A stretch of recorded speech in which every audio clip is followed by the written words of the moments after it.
On this episode of Substance, I'm pleased to be speaking with David Newberry, Chief Marketing Officer of Pitney Bowes Software, as we discuss the new role of the CMO and how technology and marketing work together. Thank you for being here today. Thank you for the invite. You got it. I've been looking forward to this because we get to talk about some of my favorite things in the marketing world, especially as it pertains to the CMO and the new challenges that they're facing today. So I do want to talk about that. But before we get into that, I'd love to talk with you about some of the areas around marketing that you're really passionate about right now, some of the things that we've been discussing. Yes, I mean, I think marketing is changing, certainly as a B2B organization. There's a recognition now that, coming up with a brand promise and conveying that from an outbound perspective isn't enough anymore. Brand reputation is really what's key and what's important. And to do that, I think you have to, first of all, bring your people on board within the organization, make sure they understand the brand and what the values are, take a belief in that themselves, enable them to have, to operate within the right kind of culture, something that empowers them to live those values and to be able to make decisions. And then really the brand is an end result of the way then that your organization engages with an external market. How do you weave that back into your role? What's clear is that we have to, as marketing, embrace all the functions in an organization. It's not just about creating a brand promise internally within the marketing department and then pushing that out to the exclusion of other departments.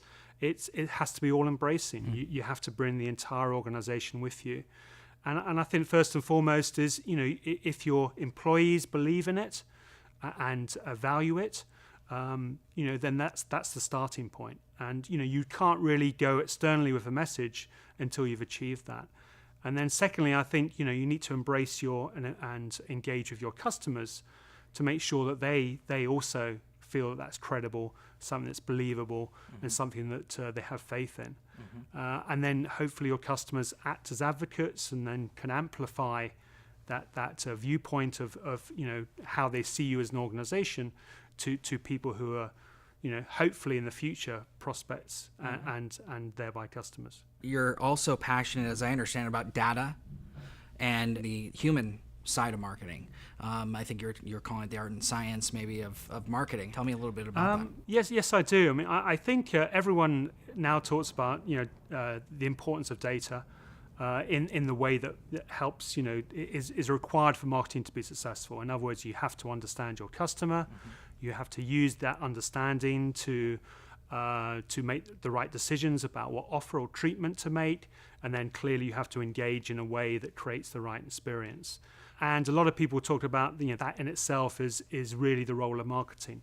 But I think just by meeting the needs and expectations of the individual or of the consumer, yes, it does create satisfaction, it does deliver their needs, but does it really create that emotional connection? Mm-hmm. And for me, brand marketing is all about creating that empathy, that shared values, that personal connection where people really feel that there's an emotional attachment to that brand, something that's outside of just satisfaction, but moves into loyalty. Mm-hmm. And, that to me is about the art. And it's the way that you convey the message and the treatment in addition to what that offer or treatment is. Mm-hmm. And so I'm a firm believer that art and science have to come together, be blended together. Otherwise, marketing can't succeed. Mm-hmm. So how have you seen that work for you at Pitney? Pitney Bowes is one of the most historical companies around. It's operated in all kinds of industries now to date, and it's been through so much. So how do you see the art and science of marketing now working within where you were, where you're headed? Yeah, I mean, it's Pitney Bowes is a great company. It's been around 93 years. It has a history and a foundation in the direct mail business. Clearly, as communications are evolving, the organization has to adapt and change to that. And, part of our role in marketing is to help change that external perception of who we are as an organization.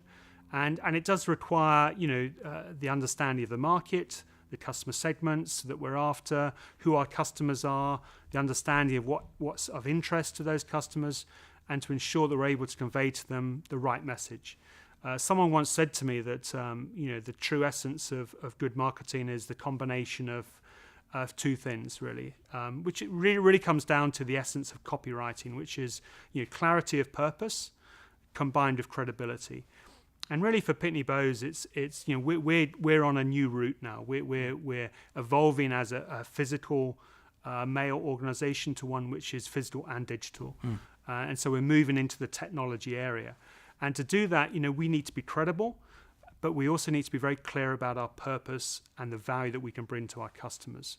So we're using data and understanding of our customers and their future needs, and then ensuring that we convey the right message to them in terms of clarity of purpose of who we're seeking to become, why we go in that direction, and what it means to them. Data seems to be the topic of the day, and especially if you throw big in there, big data, then you've got kind of the key buzzwords going on at just about every conference and everything going on in the communities, social communities, and so on and so forth. But what does it really mean to Pitney? The term big data is something that is hyped and overused, but in essence, I think everything starts with data. Because data is a foundation of understanding. And, the only function in an organization that can really bring data to life and provide value and benefit through the application of that data is marketing. So, I think marketing need to take, ownership and accountability for bringing data together, for being able to analyze that data and use that to make sure that any engagement, whether it's for a sales organization, for a service organization, or for a marketing function, all three, is done in a way that utilizes that data to ensure the best possible experience for the customer.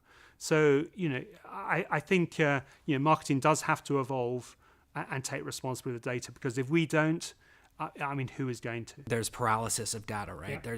There's too much, and especially as a marketer, you're talking about the art and science, the overanalyzed data, the gut versus fact. How do you balance the two as a CMO?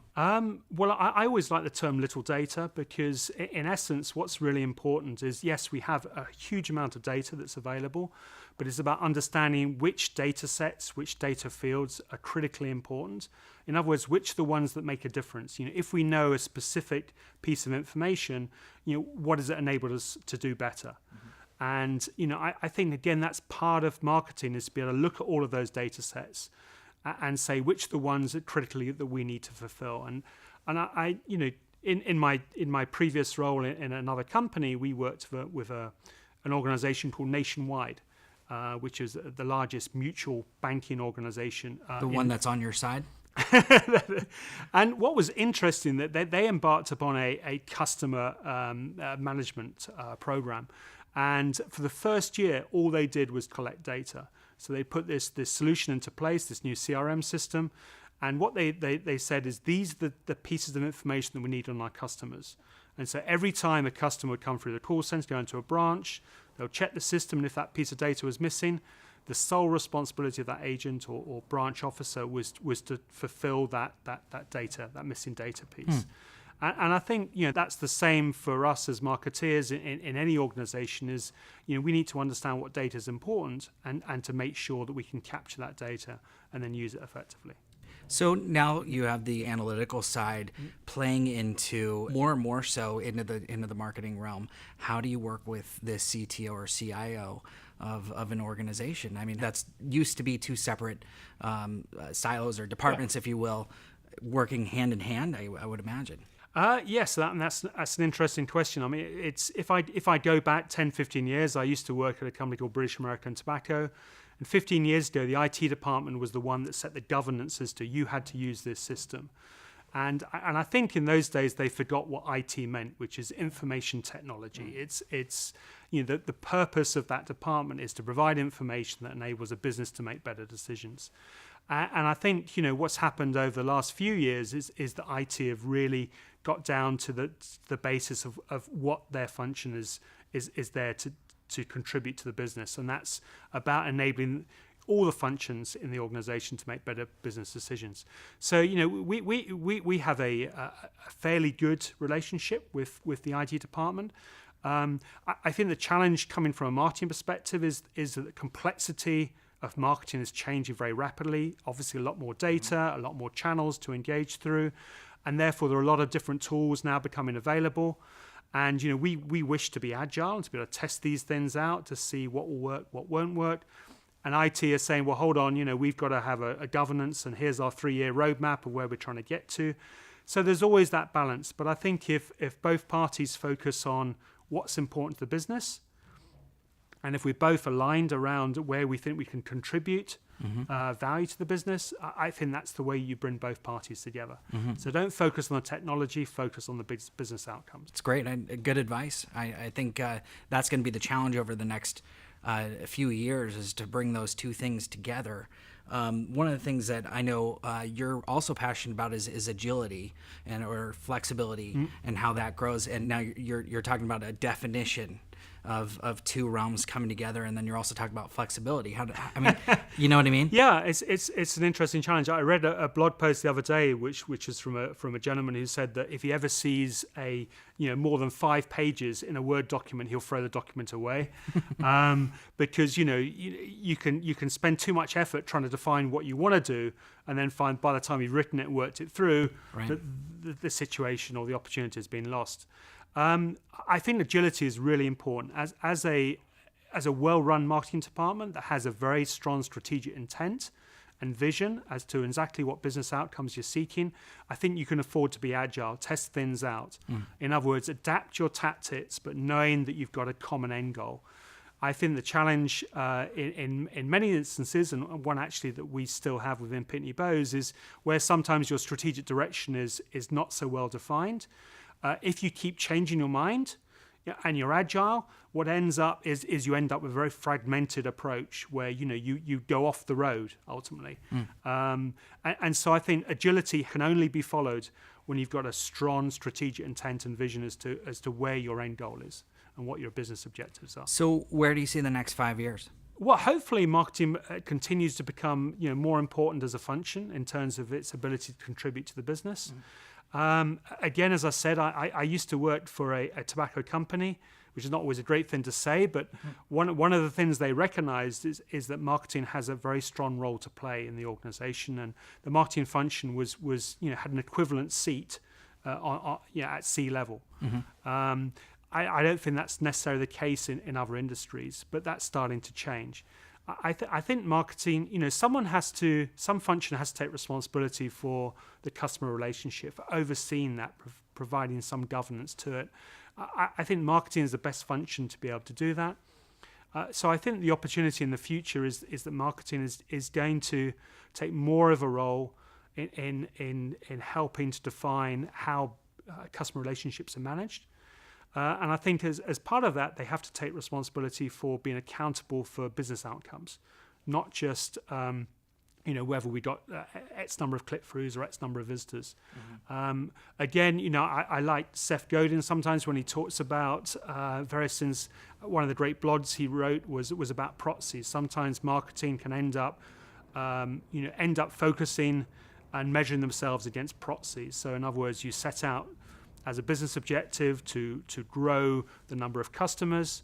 But what happens, you say to do that, I need to drive more visitors to my website. So before you know it, your proxy becomes what's your website traffic, and you forget your business objective.